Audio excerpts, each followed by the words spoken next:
el pastor Mauricio Sánchez Escort. Esperamos que este mensaje sea de bendición para tu vida. Para conocer más, visita nuestro sitio en internet www.iglesiavea.com. Gracias por escucharnos. Y el aplauso más fuerte es para nuestro Señor Jesucristo.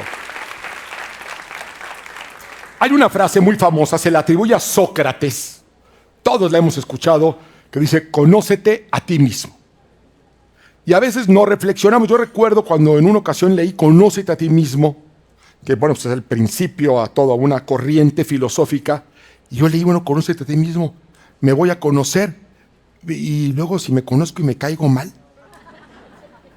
sería un gran problema, ¿no es cierto? Hay cosas que luego hay que reflexionarlas. Y yo quiero que reflexionemos en algo en lo que a veces no caemos en cuenta y que sin embargo tiene un impacto en nuestra vida. Vamos a Jeremías 20:11. Es un texto muy conocido, no es la primera vez que lo has leído. Jeremías capítulo 20, versículo 11.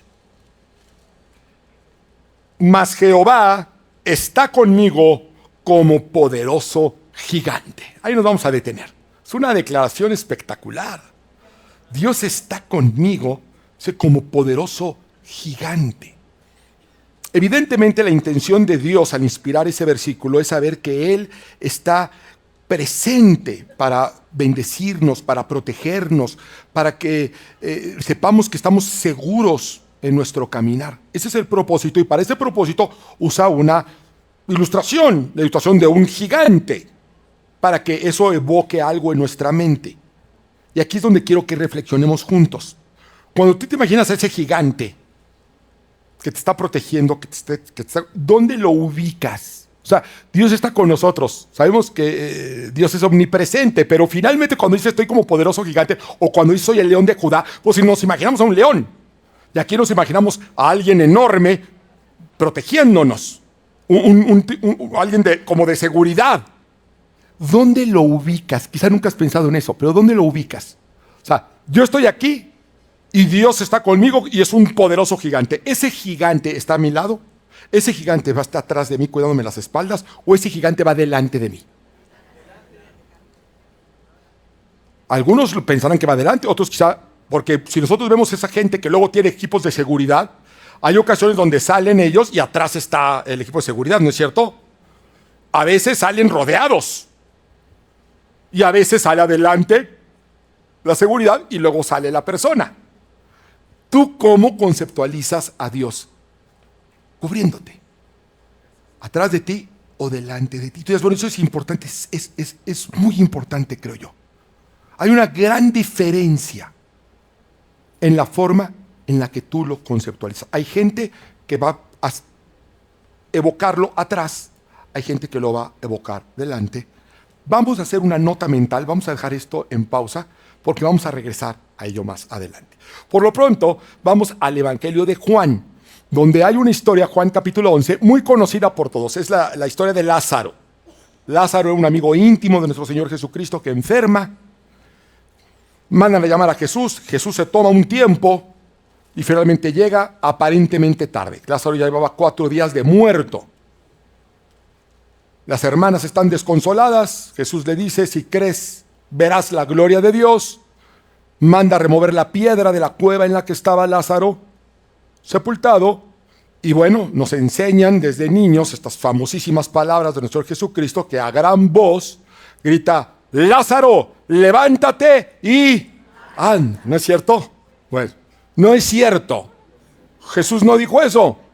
Eso es lo que nos han enseñado históricamente, pero no está en la Biblia. Jesús nunca dijo: Lázaro, levántate y anda. De hecho, curiosamente, ¿saben de dónde viene eso? De un poema de Gustavo Adolfo Bécquer. Él fue el que en un poema lo pone, que Jesús dijo: levántate y anda, y de ahí permeó incluso hasta la iglesia. Vamos a ver lo que Jesús realmente dijo, porque hay que ser muy puntuales con la palabra, hay que ser muy celosos con la palabra, ¿sí? Juan capítulo 11, verso 43. Cuando lo tengas decimos: y habiendo dicho esto, clamó a gran voz: Lázaro, ven fuera, o sal de ahí. Otras versiones dicen: esto fue lo que realmente dijo. Lázaro, ven fuera, sal de ahí. ¿Fuera de dónde? De la cueva. Sal de la cueva, ven fuera de la cueva. Y hoy vamos a hablar de cuevas, porque las cuevas han sido una constante a lo largo de la historia del pueblo de Dios. Vamos a Jueces capítulo 6, versículo 2. Hoy vamos a ir a muchos lugares de la Biblia. Era tal la tiranía de los madianitas que los israelitas se hicieron escondites en las montañas, en las cuevas y en otros lugares de refugio. Es decir, las cuevas servían de refugio, un lugar para esconderse, en este caso de los madianitas, de la violencia de los enemigos de los israelitas, de la tiranía, dice el versículo. La tiranía los obligó a buscar refugio, ¿en dónde? En las cuevas. Y no fue solamente en una ocasión, vuelvo a repetir, una constante. Samuel capítulo 22 le pasó a David. Samuel 22 dice, David se fue de ahí y se refugió en la cueva de Adulam. Cuando sus hermanos y toda la casa de su padre lo supieron, descendieron a él allá. Pongan atención a esto. Todo el que estaba en apuros, todo el que estaba endeudado y todo el que estaba descontento se unió a él. Hazle así en el codo, ahí te hablan. Y él vino a ser jefe sobre ellos. Y había con él unos 400 hombres. Fíjate nada más. David se ve obligado por las circunstancias a irse a esconder. Y se esconde en una cueva. Y cuando llega a esas cuevas, se da cuenta que hay toda una comunidad. Ahí hay toda una comunidad, toda una colonia de personas que compartían ciertas características. Estaban en apuros de diferente naturaleza. Pero en apuros, en deudas, en descontento. Y es ahí donde David se va a empezar a hacer de estos personajes que van a terminar siendo su ejército, los valientes de David. Vamos ahora a Génesis capítulo 19, que es la primera ocasión donde se menciona realmente a alguien refugiándose en una cueva. Génesis 19:30, por favor.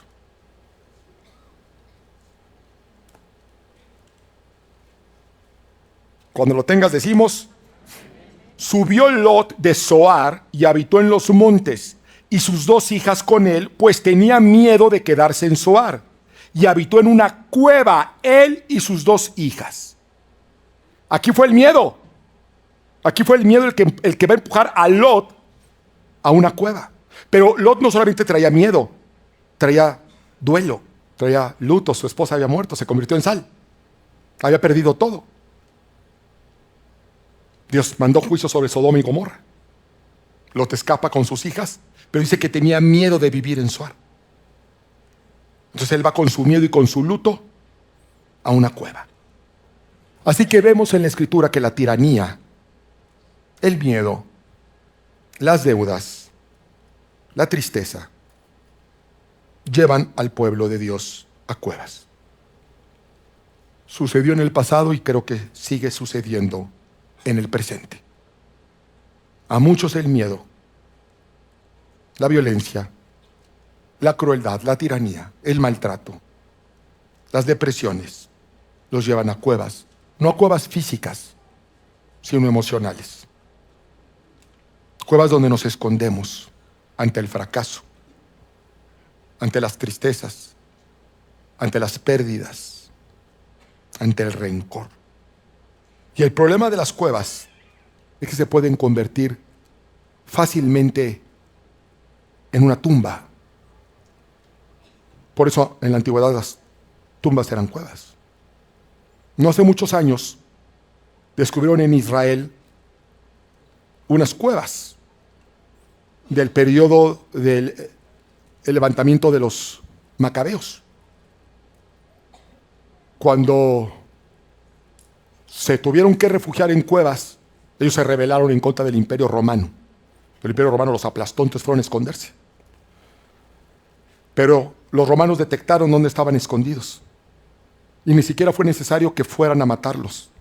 Lo que hicieron fue sellar la cueva. Esas cuevas se conocen hasta el día de hoy como las cuevas de los horrores, por lo que encontraron los antropólogos ahí. Un cuadro de total desesperación. Parece ser que incluso se tuvieron que comer entre ellos. Se pueden visitar las cuevas de los horrores. Una cueva se puede convertir muy fácilmente en una tumba cuando tu enemigo la identifica y la sella para que nunca salgas de ahí, y terminamos devorándonos a nosotros mismos, devorándonos como familias, devorándonos como matrimonio. Y muchas ocasiones ni siquiera es el enemigo quien nos mantiene en la cueva. Nosotros convertimos la cueva en un hogar. Primer libro de los Reyes, capítulo 18. Primer libro de los Reyes 18, para que veamos esta constante que se da continuamente. Andan muy silenciosos, ¿eh? Pues sucedió que cuando Jezabel destruyó a los profetas del Señor, Jezabel, esta reina maligna, está destruyendo, está matando a los profetas de Dios. Dice, Abdías tomó a 100 profetas y los escondió de 50 en 50 en una cueva y los sustentó con pan y agua. Es decir, con lo mínimo indispensable para sobrevivir. Ante la crueldad de Jezabel, ante la persecución, ante la maldad, se refugian en cuevas y a pan y agua. A pan y agua, lo mínimo para poder sobrevivir, porque eso es lo que ofrecen las cuevas. Así hay matrimonios sobreviviendo con lo mínimo indispensable, con el mínimo trato para poder continuar. Familias a pan y agua. Vidas que no es vida, es sobrevivir. Todos hemos sido empujados a cuevas porque es lo que hace las necesidades, las circunstancias, los rencores, los maltratos. Los círculos que no cerramos nos empujan a las cuevas. Le pasó a Elías. Elías, un profeta que oraba y llovía fuego del cielo, cayó en depresión en una ocasión. Y en otra se va a refugiar en una cueva. Primera de Reyes 19:9. Pero ahí en esa cueva va a pasar algo muy interesante. Ahí entró en una cueva y pasó en ella la noche. Y aquí vino a él la palabra del Señor. Ahí en esa cueva lo encontró la palabra del Señor. De la misma forma en la que yo estoy convencido que hoy nos está encontrando la palabra del Señor en nuestra cueva. No tengo la menor duda de que estamos en cuevas, ninguna duda. Lo sé porque de otra manera Dios no hubiera inspirado este mensaje justo hoy, justo este tema, justo ahora. Y es que Dios siempre nos va a dar la palabra que necesitamos.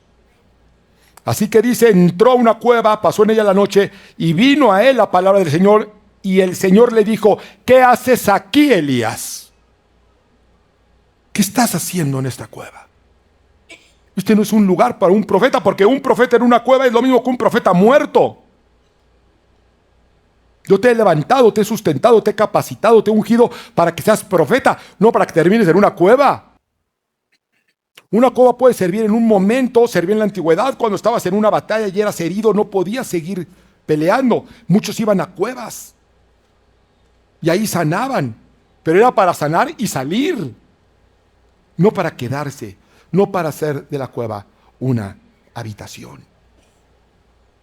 Gedeón fue el 5º juez de Israel. Gedeón significa destructor o guerrero poderoso, eso significa el nombre Gedeón.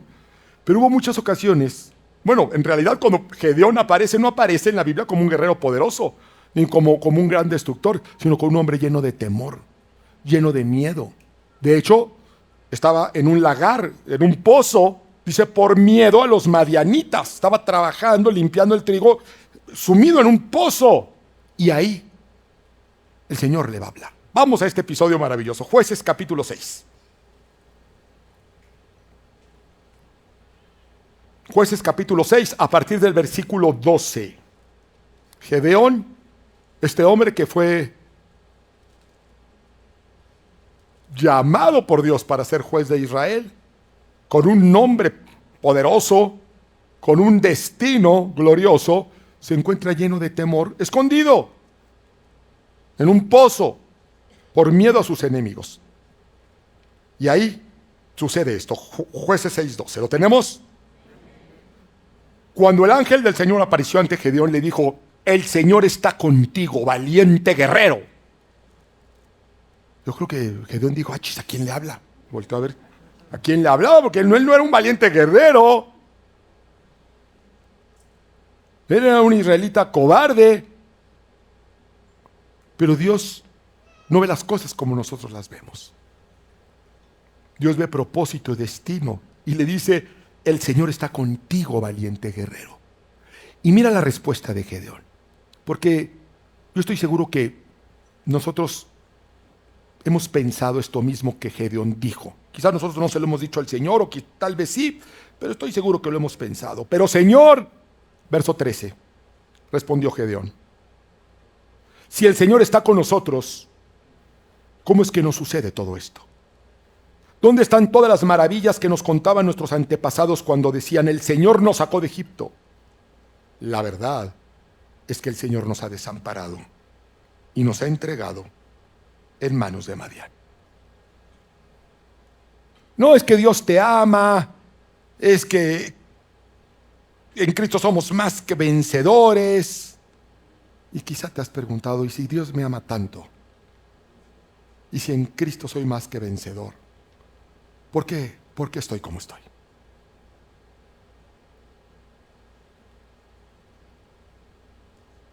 Si Dios es todopoderoso, si sus misericordias son hechas nuevas cada mañana, si Dios no desampara a sus hijos, ¿por qué estoy como estoy? ¿Y qué has llegado a la conclusión a la que llegó Gedeón? Donde él dijo: la verdad es que Dios nos ha desamparado. Pero no era la verdad. Y Dios le va a responder. Verso 14. Dice: el Señor lo encaró y le dijo: ve con la fuerza que tienes y salvarás a Israel del poder de Madián. Yo soy quien te envía. Pero Señor, objetó Gedeón, ¿cómo voy a salvar a Israel? Mi clan es el más débil de la tribu de Manasés y yo soy el más insignificante de mi familia. El Señor respondió: tú derrotarás a los madianitas como si fueran un solo hombre, porque yo estaré contigo. Fíjate qué interesante lo que hace Dios. No le responde a Gedeón su inquietud, porque Gedeón hizo una pregunta muy puntual: si estás conmigo, ¿por qué las cosas están como están? Y Dios no le responde, bueno, al menos no como él esperaba, porque Dios nunca va a responder las cosas normalmente como uno espera. De hecho, aparentemente le cambia la conversación. No le dice el por qué. Como a nosotros no nos va a decir el por qué. En primer lugar, no tiene por qué andarnos dando explicaciones. En primera. Y en segunda, la Biblia dice que sus caminos son inexorables, que son inescrutables, que son misteriosos. Nos lo deja saber. Muy probablemente si nos explicara por qué permite lo que permite, ni siquiera lo entenderíamos. Sea lo que sea lo que Dios hace, en lugar de darle una respuesta puntual a por qué están como están, lo que hace es hacer que Gedeón se enfoque en su propósito. Y le dice: tú ve con esa fuerza que tú tienes y derrótalos. Pero no tengo fuerza, no tengo capacidad, no tengo educación, no tengo recursos, no tengo contacto, no tengo dinero. Dice: no importa, yo estoy contigo. Lo vas a hacer porque yo estoy diciendo que lo vas a lograr. Y eso debería de ser suficiente. Y eso es lo que Dios nos dice a nosotros. A nosotros tampoco nos ha respondido: ¿y por qué permitiste esto? ¿Y por qué está así esta acción? ¿Y por qué el jefe? ¿Y por qué el trabajo? Pero nos ha dicho cuál es su voluntad para nosotros. Dios nunca nos ha mostrado el camino, no te lo vamos, pero ya nos mostró el final. Ya nos mostró el final. Y es un final de gloria, es un final de victoria. Que su amor no cambia, que Él no nos abandona, no nos desampara. ¿Qué hace Gedeón? Bueno, lo primero que hace es adorar. Empieza a adorar a Dios. Y luego Dios le pide algo, le dice: ve y destruye. Su papá había construido un altar pagano en casa. Dice: ve y destrúyelo. Y la Biblia dice que nos muestra un Gedeón muy humano. Va y lo hace, pero dice que lo hace de noche, lleno de miedo. No, no lo hace como uno se imagina. Dios te envía, ahí voy, Señor. No, estaba lleno de miedo. Entonces, ¿qué hace? Lo hace de noche, o sea, que no se den cuenta que fue él. Lleno de miedo, pero lo hizo. Pero lo hizo. Lo hizo. Luego se preguntaron, ¿y esto quién hicieron? ¿Por qué? ¿Quién lo tiró? ¿Quién fue? Pero lo hizo. Y luego le dice, bueno, ya derrota a los madianitas, yo te estoy enviando. Y fíjense lo que hace Gedeón. Dice, bueno, sí, Señor, pero ¿sabes qué? ¿No me podrías dar una señal, por favor, para estar seguro que eres tú quien me está enviando? Pues si no soy yo, ¿quién? Y le dice, mira, voy a hacer una cosa, Señor. Vamos a hacer un trato, vamos a hacer un pacto. Yo voy a agarrar un pedazo de lana y lo voy a poner ahí en la noche, lo voy a dejar. Si al otro día amanece mojado y el suelo seco, yo voy a saber que tú estás conmigo. Y Dios le dice, ándale pues. Dios es bueno, es paciente. Tú dices, ok, está bien. Órale. Y al otro día deja su pedacito de lana y efectivamente está mojado y el suelo seco. ¿Y qué hace Gedeón? Bueno, una más. Pero ahora al revés. Digo, para estar yo bien seguro que me estás mandando tú, ahora yo voy a poner la lana y que sea la lana la que está seca y el suelo mojado. Digo, Dios le puede decir, oye, no, ya párale. No, pero ¿sabes qué? Está bien.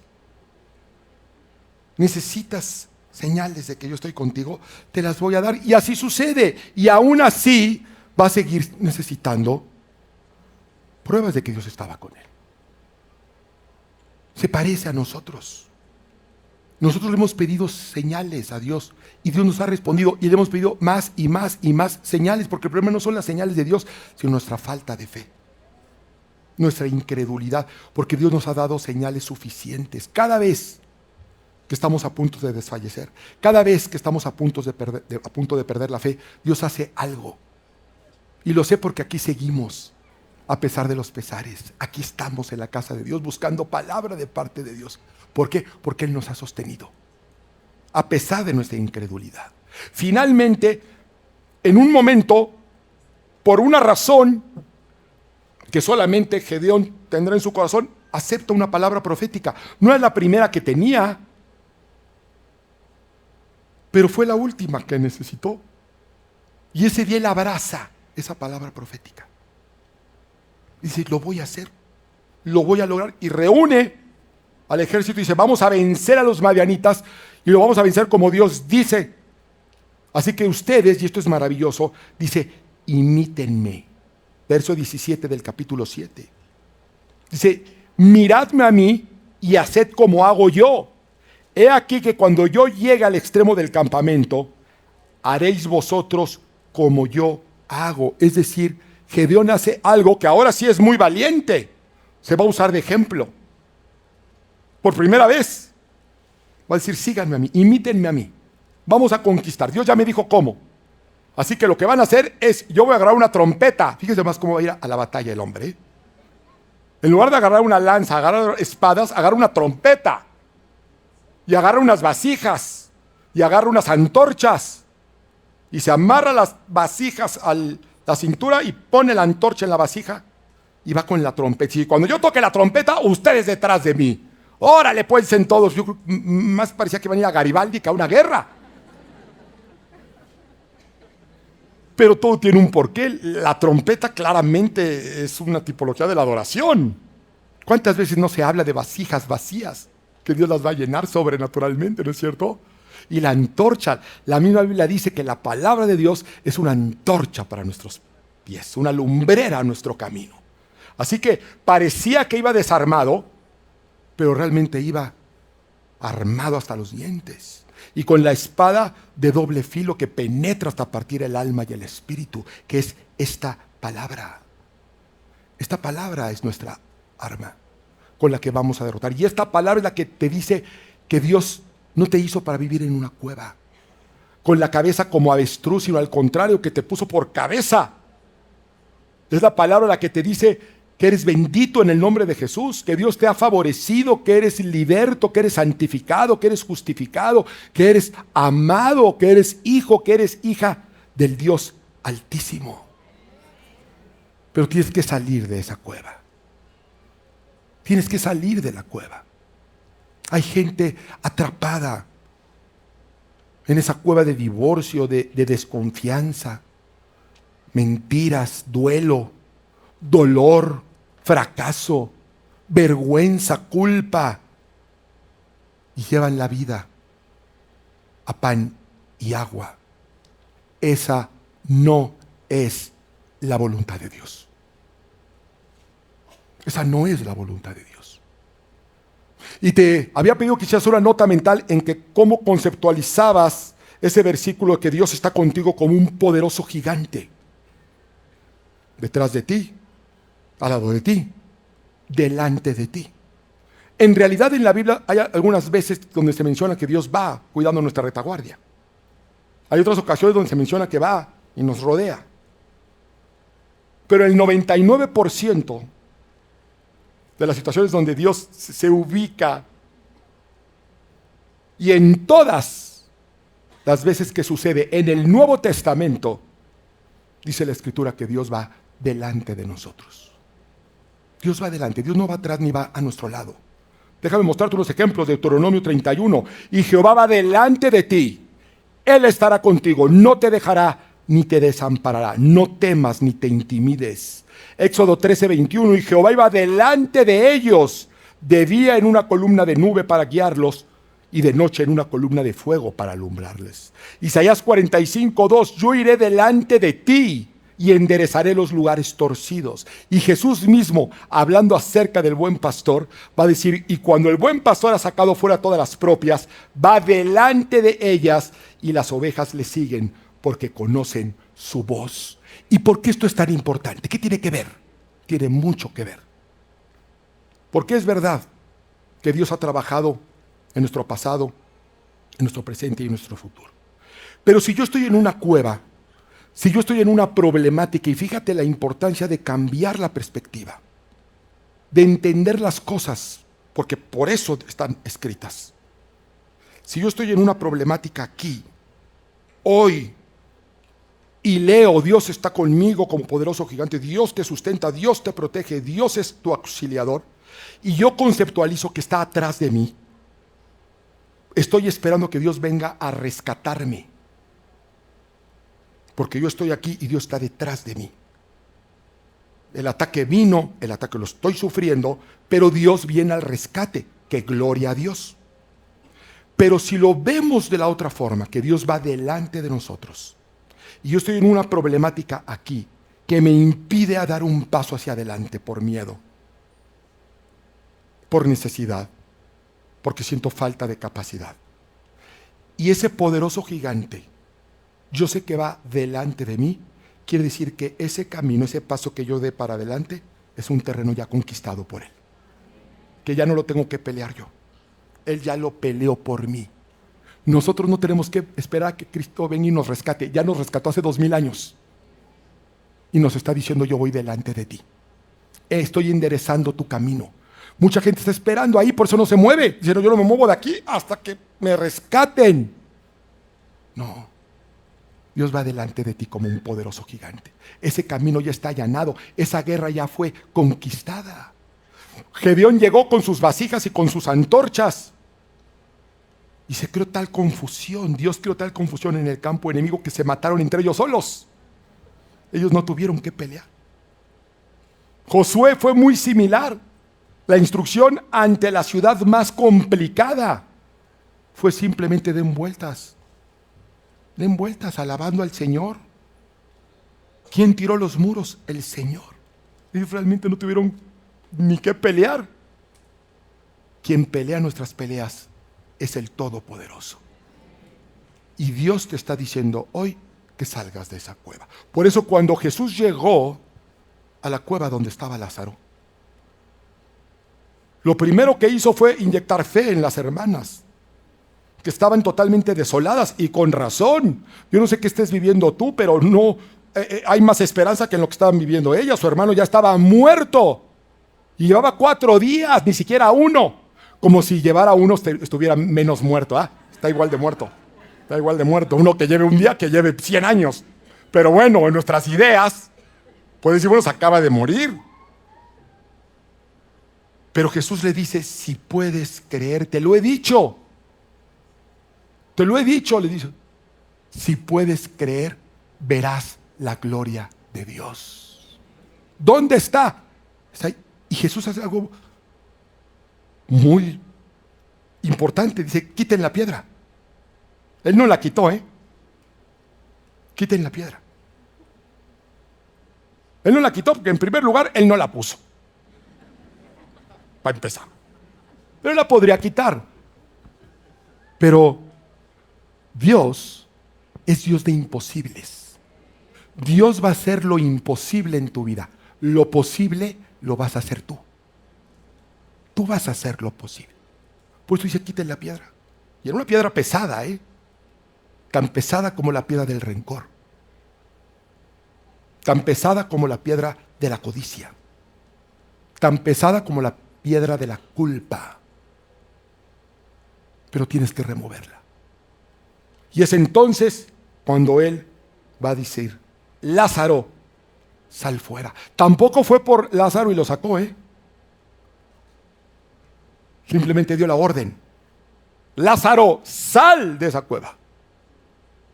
¿Y qué hizo Lázaro? Volvió a la vida, que era lo imposible. Es lo que él no podía hacer. Solamente Dios podía hacer eso en su vida. Y con esto voy a terminar. Hay cosas que tú vas a tener que hacer. Y para que esa restauración, ese milagro se dé completamente, es necesario, es menester, es indispensable que tú escuches la voz de Dios y actúes en consecuencia de esa voz de Dios. Lázaro vuelve a la vida, escucha la voz diciéndole, sal fuera, y va a salir fuera. Pero ¿sabes cómo estaba Lázaro? Envuelto en vendas. Yo no sé si tú alguna vez fuiste a una fiesta de disfraces disfrazado de momia y te envolviste en vendas. Yo sé que no, porque ustedes no van a fiestas de Halloween, porque son cristianos devotos. Pero debió haber sido muy difícil para él ponerse de pie y empezar a salir de a brinquito. De a brinquito. Sin ver bien, porque estaba envuelto hasta la cara. Pero salió. Nosotros no tenemos vendas, tenemos cadenas muchas veces. Tenemos ataduras. A veces hasta heredadas. Vamos a tener que salir. ¿Cómo le hago, pastor? Como pueda. Tengo miedo, con miedo. Me cuesta mucho trabajo, de a brinquito. Pasito a pasito. Pero salga de esa cueva. Y si usted está lleno de temor y de dudas, no se sienta culpable, Dios lo sabe. Dios sabe, Dios conoce sus dudas, Dios conoce su falta de fe. Y le seguirá dando muestras y muestras a ver en qué momento abrazamos la palabra profética. Mi pastorado fue encontrado en una cueva de angustia, en una cueva de desolación y de horror. Mi cueva era un cuarto de terapia intensiva donde mi hijo había sido desahuciado. Lo he platicado infinidad de veces. ¿Y saben qué? Lo seguiré platicando, se aguantan. Parezco disco rayado, pero es la canción más hermosa que conozco, que es la canción de un testimonio de que Dios escucha y responde al que duda y al que tiene miedo, pero clama. Yo le dije, Señor, sácame de esta cueva de desesperación, porque yo no puedo. Obra un milagro en mi hijo. Yo te voy a seguir todos los días de mi vida. Voy a predicar todos los días de mi vida que tú eres capaz de sacarnos de esos pozos profundos donde no vemos salida. Y Dios respondió. Y aquí estamos predicando la palabra 15 años después. donde hemos visto su mano. Y también sabes que hemos visto muchas cosas que no entendemos. Nos ha tocado transitar caminos incomprensibles, pero en todos ellos hemos visto la mano de Dios. En todos ellos hemos visto el favor de Dios que nos ha sostenido. Y en muchas de esas ocasiones hemos salido y nos volvemos a meter en una cueva distinta. A veces con otro aspecto, con otras profundidades, pero que siguen siendo cuevas. Así con miedo, así con esas vendas, así con esas dudas. Salga de donde está. Dios te dice por medio de su palabra, ¿qué estás haciendo ahí? ¿Por qué sigues ahí? En un lugar que no te aporta nada más que pan y agua. Cuando yo tengo planes para ti, planes de prosperidad, no de calamidad. Quizá llevas tanto tiempo en esa cueva que te has entumido. Es hora de que salgas de esa cueva. Jesús te dice, sal. Y ese matrimonio muerto va a vivir. Esa relación se va a restaurar, ese negocio va a prosperar, esa enfermedad va a sanar, ese problema se va a resolver, esa confusión, esa culpa, esa tragedia. Y si es necesario, dile al Señor, hoy me falta fe, dame una señal. Dame una señal. Hay gente que dice, no es bueno decirle a Dios que te señalo, no es bueno decirle, Señor, si tú haces esto, yo hago lo otro. Mire, no sé si sea bueno o malo, pero yo solamente puedo hablar desde mi experiencia.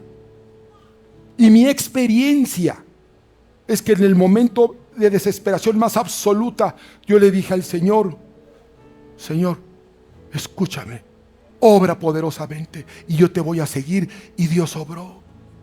No quiere decir que porque lo hagas, Él lo va a tomar, pero puede ser que sí. Y si no lo tomas, ¿sabes por qué es? Porque tiene todavía algo mejor para ti. Porque podemos dudar del camino, podemos tener dudas de qué va a pasar mañana, pasado, pero no podemos saber de cómo va a concluir esta historia. Hoy puedes estar en un capítulo muy dramático de tu vida y no entiendes por qué lo tienes que atravesar. No necesitas entenderlo. ¿Por qué? Porque Cristo ya vino hace 2000 años, murió y resucitó, se levantó de entre los muertos y fue a buscarte donde tú estabas y ya nos sacó de otras cuevas antes y nos promete que llegará el día que no habrá más tristeza, ni llanto, ni dolor, ni clamor, que Él enjugará toda lágrima de nuestros ojos, que todas las cosas serán hechas nuevas, pero tenemos que salir de esa cueva. Y yo estoy convencido que hoy Jesús está clamando con tu nombre.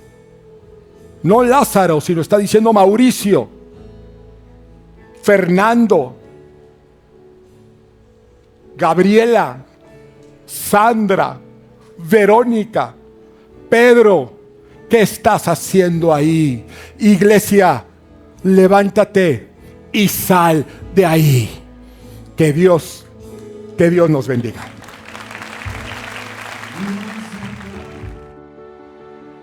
Gracias por acompañarnos en esta predicación inspiradora del pastor Mauricio Sánchez Scott. Esperamos que esta palabra haya tocado tu vida y te acerque más a una relación auténtica con Dios. Te invitamos a seguir compartiendo este camino espiritual con nosotros. No olvides suscribirte a este canal, activar la campanita para recibir notificaciones de nuevos mensajes y compartir este contenido para bendecir a más personas. Recuerda, Dios tiene planes perfectos para tu vida. Que el Señor te bendiga grandemente y hasta la próxima.